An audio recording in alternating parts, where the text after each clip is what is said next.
Okay, so Assalamualaikum. Hai. Okay, so ni sekarang waktu petang. So selamat petang.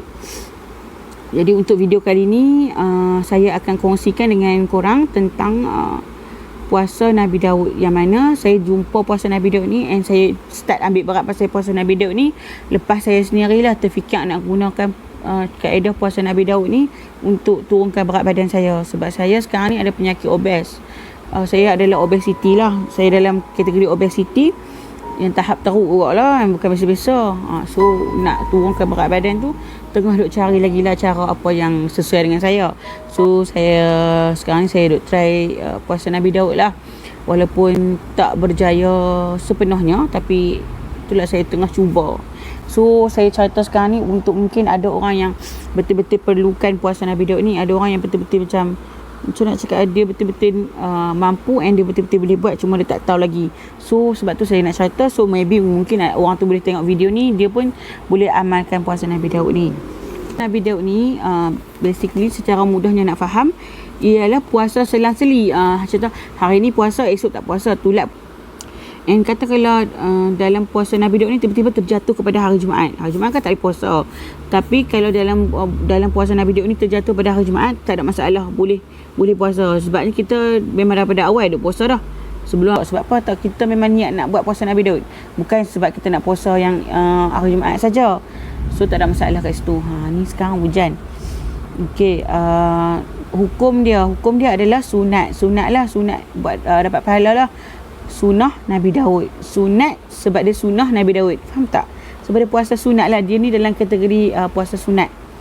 Okey, niat dia, lafaz niat dia, nawaitu sauma Dauda sunatan lillahi ta'ala. Sahaja aku berpuasa sunnah Nabi Daud lillahi ta'ala, kerana Allah Ta'ala.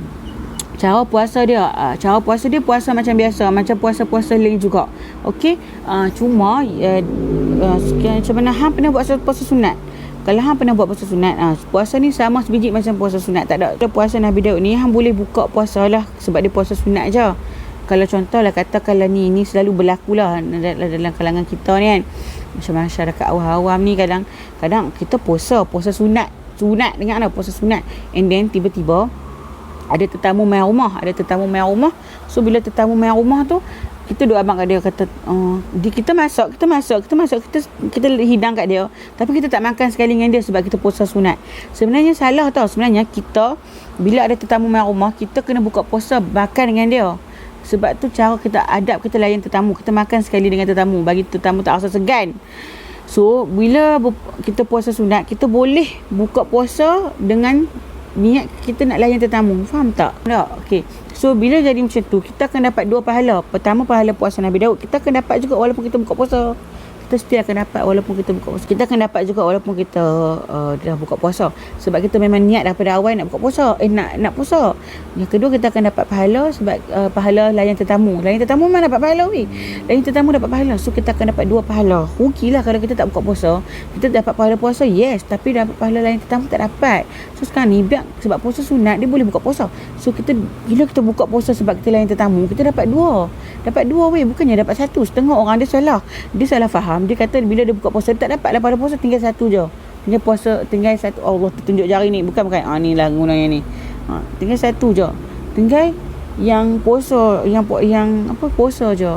Faham tak? Faham kan? Faham maksud aku yakin lah faham.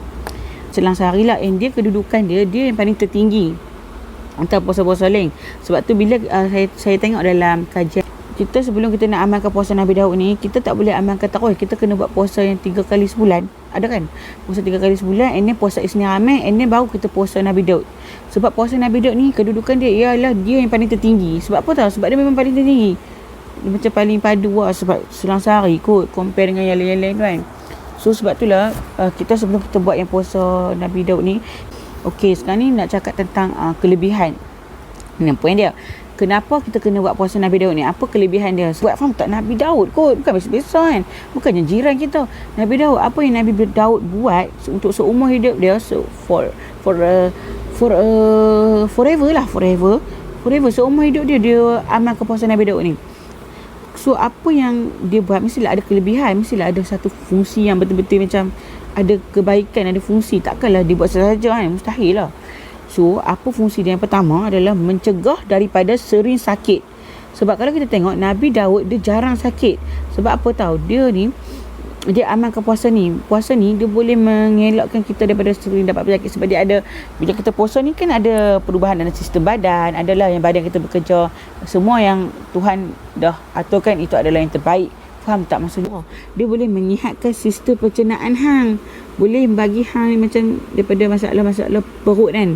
Masalah dalaman perut, dia boleh hilangkan lah. Okey, dan dia sebagai detoksifikasi. Bila kita tak makan, dia akan gunakan tenaga dalaman, and dia adalah dia punya proses-proses dia yang mana nanti aku tak yang tu kena tanya doktor. Okey, tapi sebelum nak amalkan puasa ni, Hafiz nak dapatkan nasihat doktor, sebab mungkin ada orang yang tak sesuai dengan puasa ni sebab dia kan ada sakit-sakit apa. So tapi kalau untuk aku tak ada masalah, aku tak ada penyakit apa, cuma obes sahaja. So dia adalah untuk detoksifikasi. Dia dah rutin. Kalau kita jadikan dia sebagai rutin, dia dapat membuang segala jenis racun dalam tubuh. So kalau kita puasa, nafsu tu menurun. Tapi bila kita kahwin nanti, kita boleh lampiaskan nafsu tu dengan cara yang halal. Cuma sekarang ni bila tak mampu, sebab daripada segi keuangan, pasangan, komitmen dan sebagainya, kita tak mampu, daripada kita buat benda-benda yang tak elok, why not kita try cara puasa? Mestilah lagi elok. Dia elok untuk kita punya sistem pencernaan dan juga tubuh badan kita, yang dia boleh downkan kita punya nafsu seks. Okay?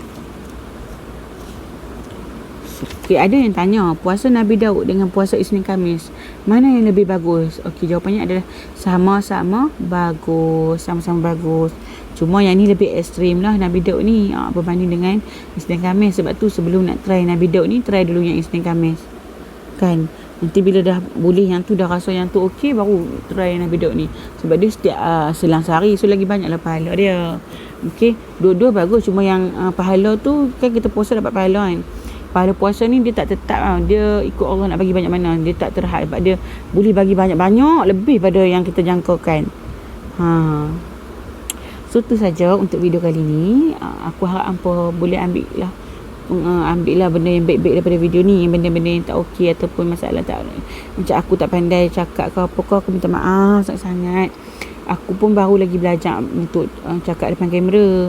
Sebab aku memang ada impian lah nak jadi YouTubers yang berjaya, yang boleh sebarkan kebaikan kat orang, yang boleh macam, yalah, boleh berkerjaya dengan YouTube. Tapi sekarang ni aku macam malu-malu sikit lah, tak pandai sangat.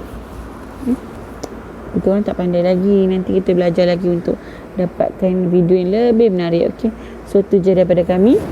Sekejap, jangan lupa comel tik mata aku cuci. Kucing aku ni nama dia Tam Tam. Okay, bye bye.